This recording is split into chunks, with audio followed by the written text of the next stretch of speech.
Bonjour, nouvelle vidéo de droit aujourd'hui sur une notion essentielle mais pas simple du tout, alors accrochez-vous bien, il s'agit de la responsabilité.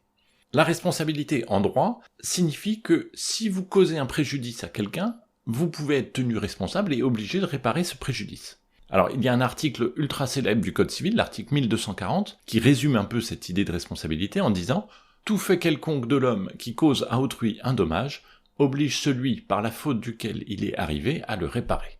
En fait, il n'existe pas une, mais plusieurs responsabilités juridiques. Vous avez la responsabilité civile, qui consiste à réparer un dommage, par exemple le chien de votre voisin qui vous a mordu, la responsabilité pénale, quand vous causez un dommage en enfreignant la loi, par exemple vous renversez un piéton en conduisant en état d'ivresse, ou encore la responsabilité administrative, quand une administration est liée au dommage. Par exemple, sachez que si vous manquez trop d'heures de cours dans l'année car vos professeurs ne sont pas remplacés, eh bien l'État peut être condamné, déclaré responsable et condamné.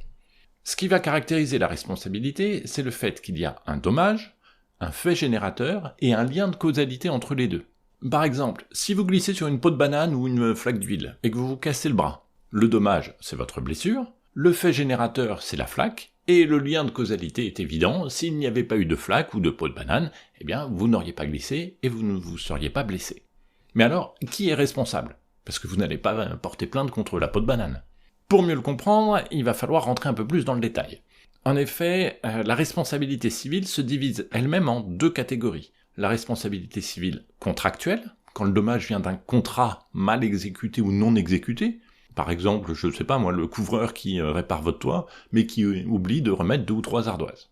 Et puis vous avez la responsabilité civile extra-contractuelle quand le dommage n'est pas lié à un contrat, mais à un acte volontaire ou non. On parlera alors de responsabilité civile délictuelle ou quasi-délictuelle.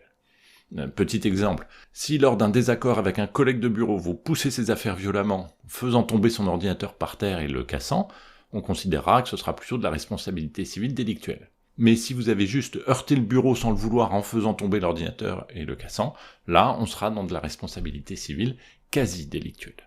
En fait, la responsabilité civile extra-contractuelle, elle peut être du fait de la personne, quelqu'un vous bouscule en entrant dans le métro, vous vous blessez, sa responsabilité est engagée même s'il ne l'a pas fait exprès. Ou alors elle peut être du fait d'autrui, quelqu'un dont vous avez la charge commet un dommage, exemple classique, votre enfant casse la vitre du voisin avec son ballon, vous serez tenu pour responsable. Vous avez aussi la responsabilité du fait des choses, une chose dont vous êtes propriétaire cause un dommage, par exemple un arbre de votre jardin tombe sur la maison de votre voisin, ou un pot de fleurs tombe depuis votre balcon sur un passant, vous serez tenu pour responsable.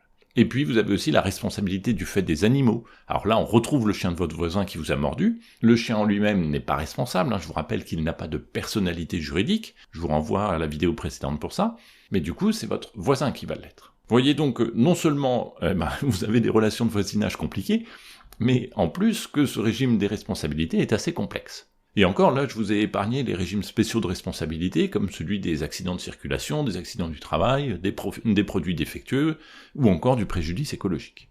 Et en plus, sachez qu'il y a des causes d'exonération de responsabilité, c'est-à-dire des situations où votre responsabilité civile ne sera pas retenue. Mais ça, c'est encore une autre histoire, et ce sera l'objet de la prochaine vidéo. À bientôt!